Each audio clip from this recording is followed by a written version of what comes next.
Que Dieu vous bénisse. Nous sommes très heureux d'être encore une fois ce matin dans sa présence pour essayer de voir ensemble comment pouvons-nous avoir la victoire sur nos problèmes, nos difficultés, nos circonstances qui arrivent dans nos vies.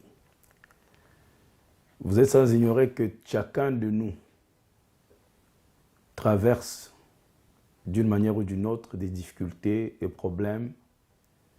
Il n'y a pas quelqu'un qui peut dire sur la terre qu'il n'a pas de problème.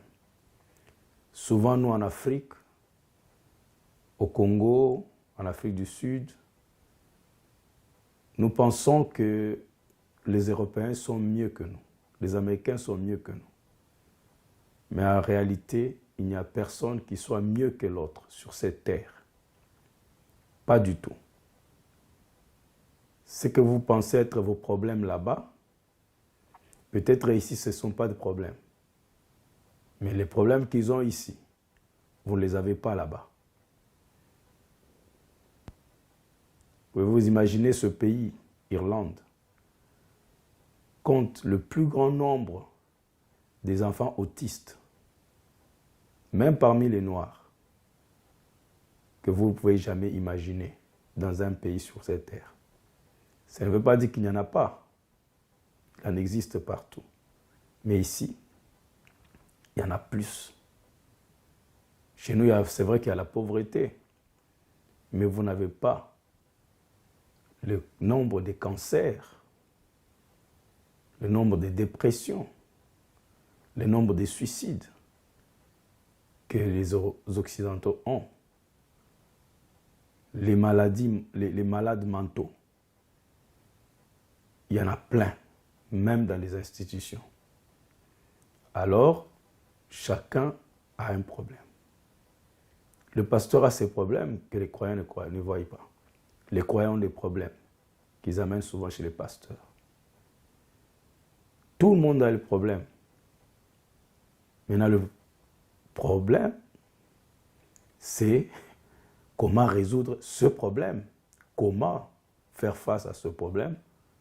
Comment réagir vis-à-vis de ce problème? Comment vivre votre problème?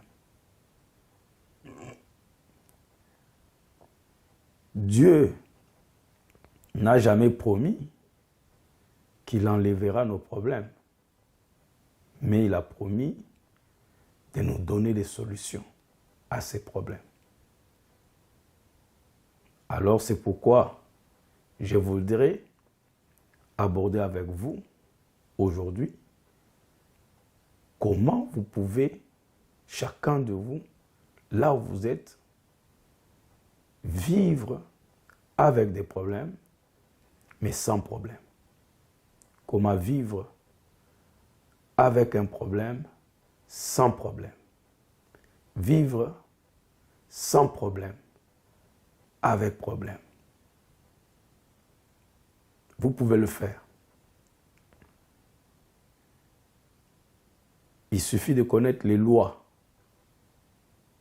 divines, les lois spirituelles.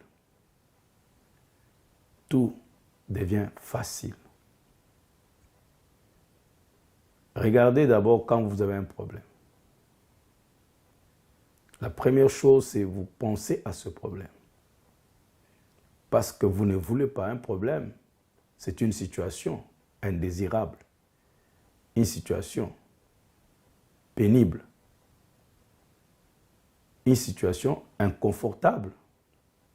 Alors du coup, parce qu'on a été créé pour être confortable, parce qu'on a été créé pour être à l'aise, quand il y a un malaise, du coup, même notre organisme, notre organe, notre corps réagit pour trouver un équilibre, c'est-à-dire être à nouveau à l'aise, supprimer ce malaise. Le supprimer, c'est vrai. L'éliminer, c'est vrai. Mais l'approche, quand on n'est pas sauvé, quand on n'est pas chrétien, directement, on commence à chercher à trouver des solutions par soi-même.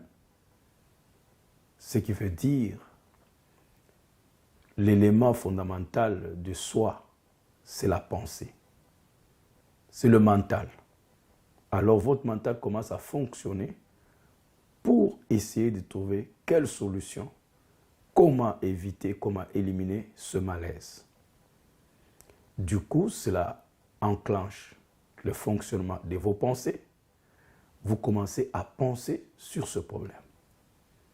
Et quand vous pensez, vous ne pensez pas sur ce problème comme un bienfait, vous pensez comme un malfait qui vous met mal à l'aise, un mal-être.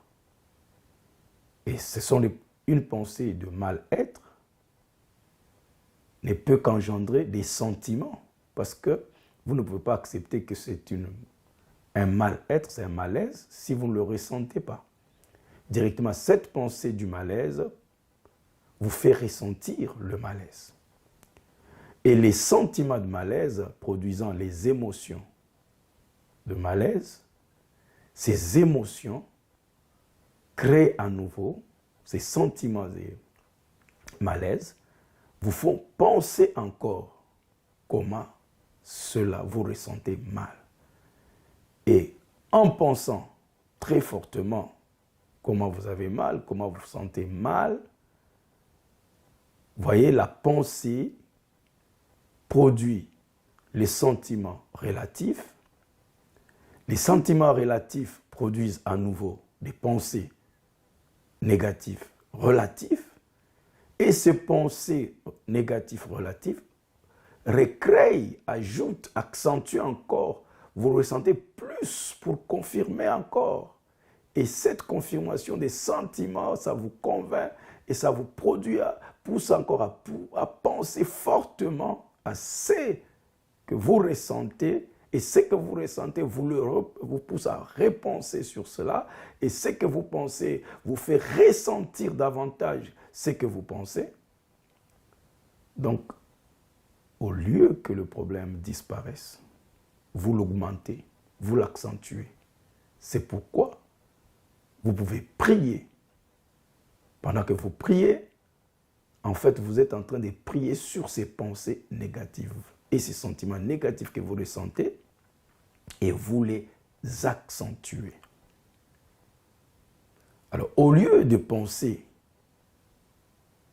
et d'entrer dans un cycle infernal de pensée, sentiments, vous pouvez aborder un autre paradigme, un autre moyen de faire. C'est ce que Jonas a fait dans le ventre du poisson. Jonas, dans le ventre du poisson, n'a pas cherché à ignorer qu'il était dans le ventre du poisson. Et il était ensemble avec tout ce que ce poisson a mangé. Tous ces déchets, ces nourritures en décomposition. Jonas était leur voisin. Il le ressentait dans son corps. Il le voyait. Il sentait cela avec l'odeur de cela. Il le sentait qu'il était au milieu de cela par son toucher. Sûrement, il voyait avec ses yeux. Et étant dedans, il a goûté avec sa langue. Donc, s'il faut dire, tous ces 5 sens étaient en train de témoigner de la présence de Jonas dans le ventre et la présence de tous ces symptômes qui étaient autour de lui. Exactement comme vous. Vous avez des symptômes, des preuves de vos problèmes, de vos difficultés, ce qui est tout à fait normal et ce qui est vrai. Mais Jonas s'est rappelé que si je continue à regarder à ces situations qui m'entourent, ces circonstances et ces problèmes, je ne m'en sortirai pas. Mais je me souviens que Salomon, en dédicaçant le temple veut dire lieu élevé. en dédicaçant le temple de Dieu, c'est-à-dire que le lieu élevé. Le lieu élevé de Dieu, la conscience divine, en consacrant cela, il dit, quand ton peuple priera et se tournera vers ce temple, vers ce lieu, cette conscience élevée de toi, cette divinité, s'il regarde, tourne son regard. Tourner le regard veut dire simplement, mon frère, ma soeur, prêter attention. S'ils tournent, ils mettent leur attention sur la conscience divine. S'ils entretiennent la conscience divine dans leur vie, du haut des cieux exauce leurs prières. Donc, quand vous entretenez cette conscience élevée, vous tournez votre attention, au lieu de prêter l'attention sur vos symptômes, sur vos douleurs, sur vos peines, sur vos difficultés et circonstances, vous devez tourner vos regards vers Christ, vers cette conscience divine. C'est-à-dire que prêtez attention. Commencez à beaucoup plus penser. Attentionnez-vous sur la présence divine, sur la présence du bien, la présence d'amour, de l'amour. Pensez à l'amour, pensez au bien. Pensez au bien qui vous arrive. Pensez au bien dans lequel vous avancez. Pensez au bien. Il est vrai que vous traversez des moments difficiles, mais si vous pensez, vous triez dans ce que vous avez, dans tout votre vécu, vous triez le bien, vous pensez, vous êtes en train d'entretenir la conscience divine. Parce que tout ce qui est bien, même tout ce qui se passe dans votre vie, c'est Dieu. Donc, mettez votre conscience sur Christ. Mettez votre conscience. Et quand vous placez votre conscience sur Christ, quand vous placez votre conscience sur la divinité, c'est cette divinité qui commence à s'imprimer sur vous. Ça s'imprime premièrement sur votre pensée. Vous commencez à sentir du bien. Parce que vous pensez à Dieu. Là, vous pensez à la maladie et le sentiment de la maladie apparaissait. Mais là que vous sentez sur Dieu, vous sentez sur le bien, et vous pensez sur le bien, quel sentiment que vous ressentez? C'est le sentiment d'amour, le sentiment de joie, le sentiment de paix. Parce que quand le bien t'arrive, tu es dans la joie. Quand le bien t'arrive, tu aimes ça. Quand le bien t'arrive, tu es dans la paix, tu es à l'aise. Donc en pensant, en entretenant la pensée de Dieu, les attributs de Dieu, les bienfaits de Dieu, en gardant votre pensée sur Dieu, vous créez les sentiments relatifs à l'amour. Vous aurez les sentiments, vous allez sentir l'amour, vous allez sentir du bien, vous allez sentir la paix. Et plus vous entendez la paix, plus vous pensez à la paix, à la joie, à l'amour. Et plus vous pensez à cela, vous ressentez cela. Et quand vous ressentez cela, vous allez voir que tout de suite, les problèmes ont disparu de votre vie.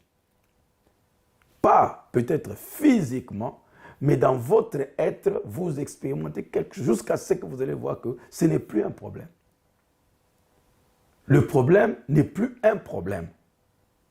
Parce que le vrai problème, c'était ses pensées, ton attention, ta conscience du problème. C'est ça le problème.